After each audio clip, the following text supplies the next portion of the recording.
আসসালামু আলাইকুম ওয়া রাহমাতুল্লাহ। সাহাবায়ে কেরাম রাদিয়াল্লাহু তাআলা আনহুম এবং আমাদের মাঝে সবচেয়ে বড় অমিল কোথায় জানেন? সাহাবায়ে কেরাম রাদিয়াল্লাহু তাআলা আনহুম শরীয়তের বিধানকে ঠিক রাখার জন্য নিজেদের জীবন দিয়ে দিয়েছেন। আর আমরা নিজেদের জীবন বাঁচানোর জন্য শরীয়তের বিধানকে পরিবর্তন করে ফেলেছি।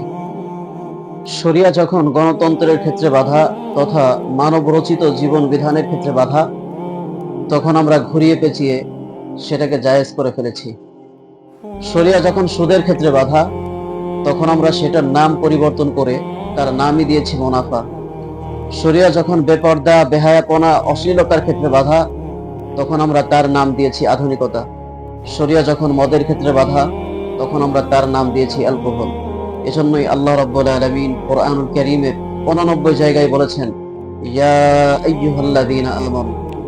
কোরআনের কোন জায়গাতেই আল্লাহ রাব্বুল আলামিন হে মুসলমান বলে সম্বোধন করেন নাই, কিন্তু হে ঈমানদার বলে আল্লাহ রাব্বুল আলামিন ৮৯ জায়গায় সম্বোধন করেছেন।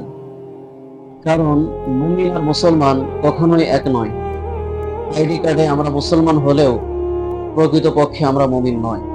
আল্লাহ রাব্বুল আলামিন আমাদের বোঝার তৌফিক দান করুন।